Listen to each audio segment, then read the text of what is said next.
Okay, we're going to look at how the structure of an acid connects to its strength.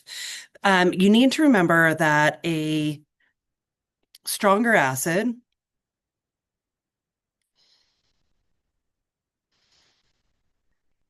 means it lets go of H more easily, which means if it's going to let go of hydrogen more easily, thank you,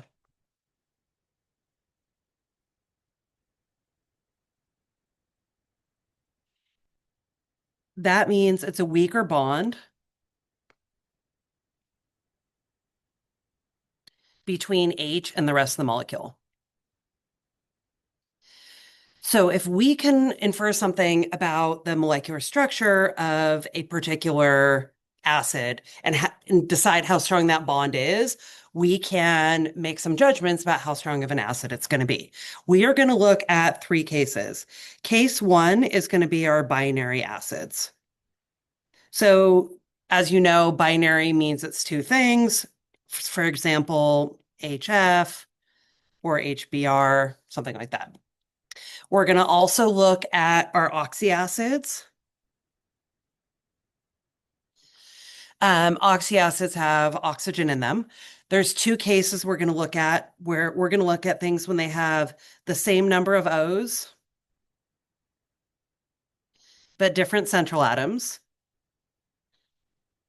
or the same central atom with different number of O's. And the last thing we're going to look at are organic acids, which are known as our carboxylic acids. For example, acetic acid.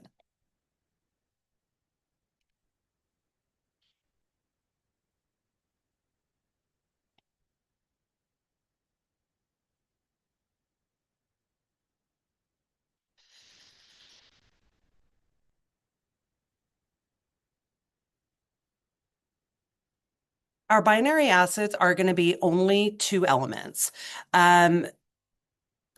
which is probably not a surprise, which you are going to treat like an ionic bond. So the decisions that you make are based off of the strength of the ionic charges and the radius of the atoms. So for example, if we have hydrogen and fluorine versus if we have hydrogen and bromine.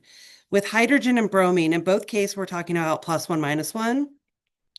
But with HBr, we have a greater distance between them, between their object centers, which means we're going to have a weaker attraction between ions.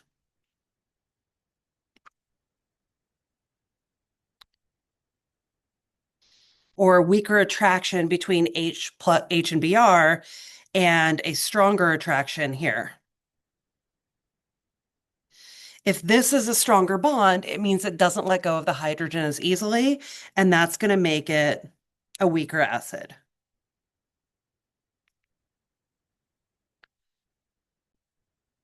Okay, for the oxyacids, let's look at some we know first to deal with.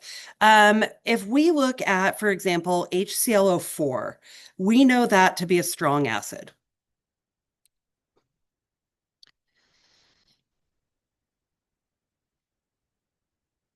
All of these are weak acids. In particular, this one is going to be the weakest of the bunch. If we draw the structure of HClO4, and I don't expect you to be able to do this, um, but it looks something like this. And we'll have some lone pairs. What keeps the hydrogen attached is these electrons here. Those electrons are attaching hydrogen. These other oxygens that we have, in particular, this oxygen, and this chlorine, are all very electronegative. And what it means for something to be electronegative is it's going to tug on electrons. And it doesn't just tug on its own electrons like it has here. It's also this oxygen is pulling on those electrons. And this oxygen is pulling on those electrons. And when these, oh, I'm definitely missing an oxygen here. Um, one of these is going to be a double bond. I'm messing up the structure, but you get the gist of it. The more oxygens we have means there's going to be more pull on the electrons bonding hydrogen. And if they pull those electrons away,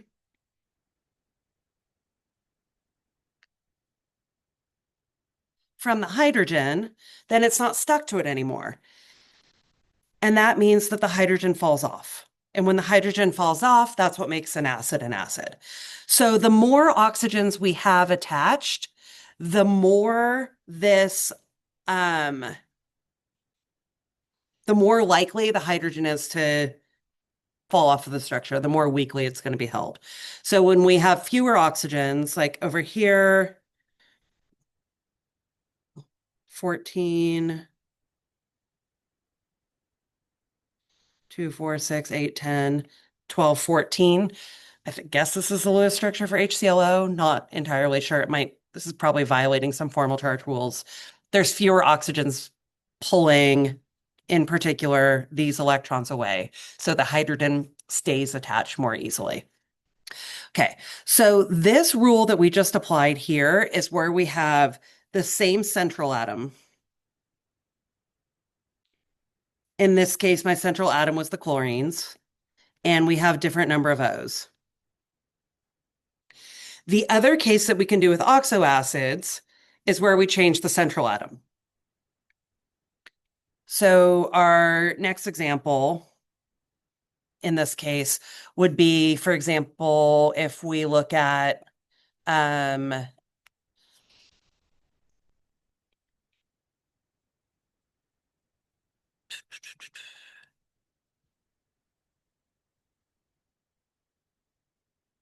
H2CO3 and H2SO3. H2CO3 has a Ka of 4.4 times 10 to the negative seventh. H2SO3 has a Ka of 1.7 times 10 to the negative second. If we look at the position of carbon, nitrogen, oxygen, fluorine, and sulfur on the periodic table, sulfur is closer to fluorine. So sulfur is more electronegative than carbon is. So that means within this structure that a similar thing happens up above, and that is the sulfur, which is the central atom, does the work of pulling harder on hydrogen's electrons and pulling that bond away from the hydrogen.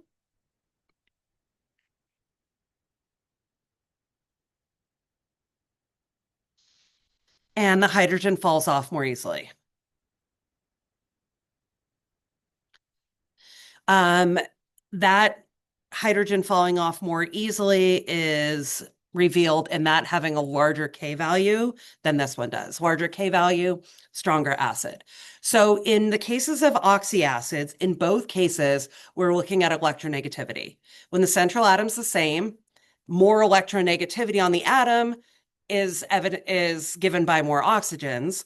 When the number of oxygens the same, it's whichever central atom is more electronegative is going to be the stronger acid.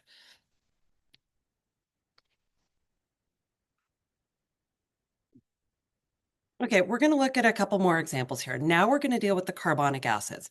Sorry, the carboxylic acids. The carboxylic acids have something attached to this group here, which is called a carboxyl group. And in the case of formic acid, which is the stuff in red ant bites that makes it sting, it's just a single hydrogen. In the case of acetic acid, the stuff that's in vinegar, it's a CH3 group. So formic acid is written as HCOOH. Acetic acid is written as CH3COOH. We can just make them longer and longer and have longer and longer chains. So for example, C2H5COOH is a real thing, and its K is like 1 point, shoot, I forget.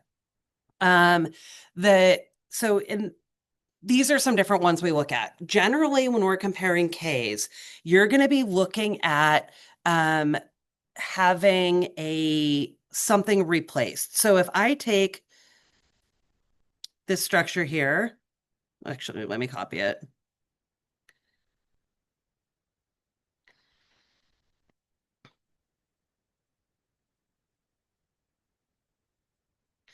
Okay. So if we take acetic acid and we replace some of the hydrogens over here with something like chlorine. Chlorine is more electronegative than the element it replaced.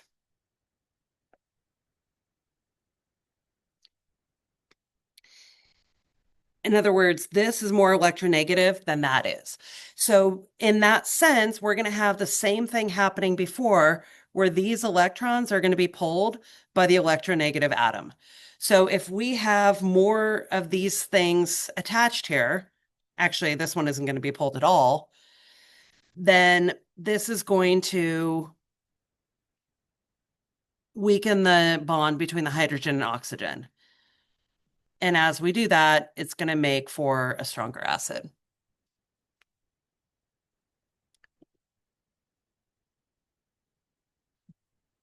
Okay, so now we need to look at trying some sample problems. Um, so for example, we can choose the stronger acid in each pair.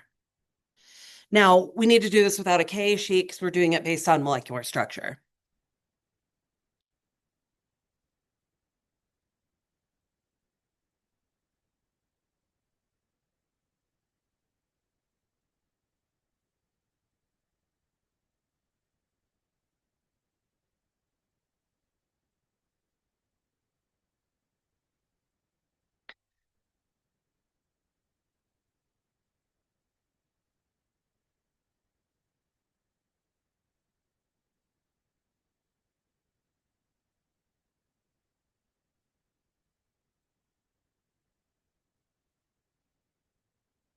All right, we have 4 examples here. We need to figure out in each case which rule we're applying. This first case, we have oxyacids. We have the same central atom, so I'm going to be looking at the number of oxygens instead. The one on the right has more oxygens, so it's going to have a weaker bond and be a stronger acid. Case 2, we're going to be comparing binaries. They're +1, -1s in each case, so now I'm looking at the radius. Iodine has more shells than chlorine does, so it's bigger. And if it's bigger, it's going to be farther from the hydrogen. If it's farther from the hydrogen, we are going to have a weaker attraction and it's going to be a stronger acid.